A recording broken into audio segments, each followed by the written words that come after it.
did you zoom it? Why did you zoom it? Janice, Ay, sir! dyan na ba si Mr. Manahan?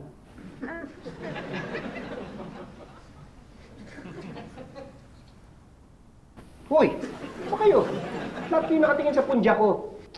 What's punja? Eto, oh. Well, sir, we're looking at it because of your endorsement. Ano endorsement? Huh? Nakita niyo? Sabi sa inyo eh. Walang alam si Sir tungkol dyan. Kaya, naku, talaga. sino may gawa niyan? Oo nga, grabe naman sila. Bakit si Sir pang ginamit nila dyan? I know, right? Ano bang endorsement yan? Eto, sir, oh.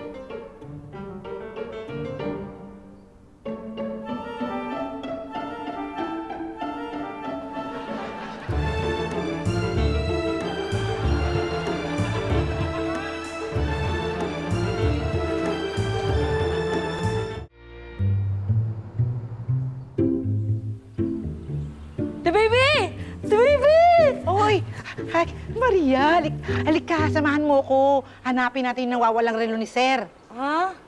Ay, hindi ako pwedeng lumabas, sabi ni Mang Jason eh. Kasi daw pagkabalik ko, baka daw mag-uwi na rin ako ng virus. Ano ba yan? Parang praning lang. O, sige na nga, sige na. Yeah, dali! Bilisan mo. Abang nahanap ko dito. Hoy, Maria! Bakit ka nasa labas? Hiramin ko lang po sana si Maria kasi po may pinapahanap po sa amin si Ma'am. Hindi siya pwede lumabas. Pasok to. Ay, ganun. Bakit ho kayo pwede kayong lumabas? Napilitan lang ako dahil siyempre kailangan kong puntahan yung negosyo ko, kailangan ko bisitahin yung warehouse. Kaya kahit masama pang pakiramdam ko at maaring magkasakit na naman ako, sumusugal ako. Di sige po. Buti na nga lang tinulungan ako nitong Lea Maria, kundi wala naman akong aasahang iba. Mang Jason, sandali lang naman kami. Babalik din po kami agad, promise. Hindi, sige. Huwag na, Maria. Mas kailangan ka ni Mang Jason. Daka na lang. The baby. Sige, dali mo na to sa loob. The baby. Talaga, lalabas ka pa eh.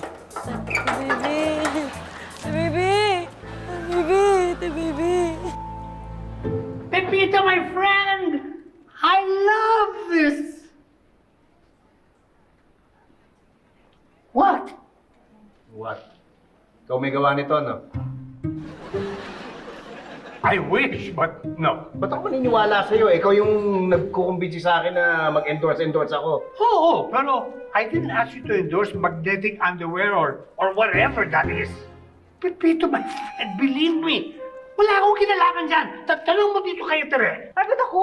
Dahil ikaw mahilig magbenta rito di ba? For all I know, produkto mo yun Ginamit mo lang si Pepito at yung idea niya para sa big boost. Ay, hindi Ngayon ko nga lang nakita yan Oo. Tama na yan. Janice! Mag-ano ka nga? Mag-issue ka ng statement.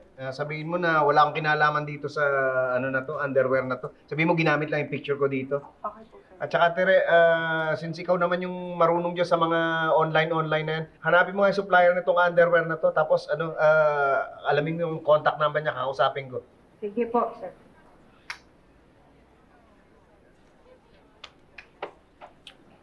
Anong oras na ba? Mag-alas 4. Ano nangyari sa relo mo? Isa pa nga yung pinoproblema ko Nagtatampo sa akin si Elsa pag nalaman niya nawawala.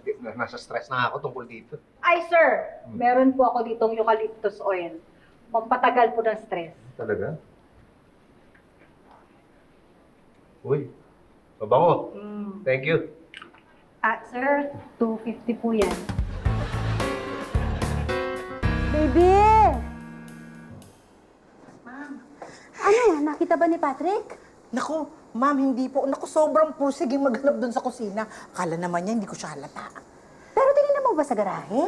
Opo, Ma'am, pinuntahan ko kahit gandun sa mga kusina, dyan sa sulok, sa pool, sa labas ng kalsada, wala talaga Nay, wala po talaga yung relo ni tatay sa taas. Chinek na po namin ni Kuya lahat na sulok. Saan kayo napunta yun? Ay, nako. Ma'am, thank you na po sabi ni Mrs. Mitra doon sa pasunod yung cupcakes. Tsaka ito yung bayad niya. Sige, lagay mo lang dyan. baby, ano po hinahanap niyo? Yung relo ni Pitoy. Ma'am, binigay ko po sa inyo, di ba? Oo nga, kaso nawala ko nga Hindi namin mahanap. Ay, ma'am, alam ko na. Ano? Sabi po kasi ng lola ko dati, pag may nawawala daw, baliktarin yung damit. Ha? Ano naman kinalaman nun? Eh di, baliktarin natin yung relo. Ha?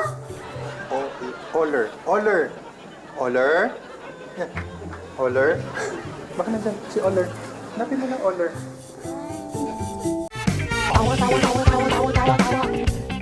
You love!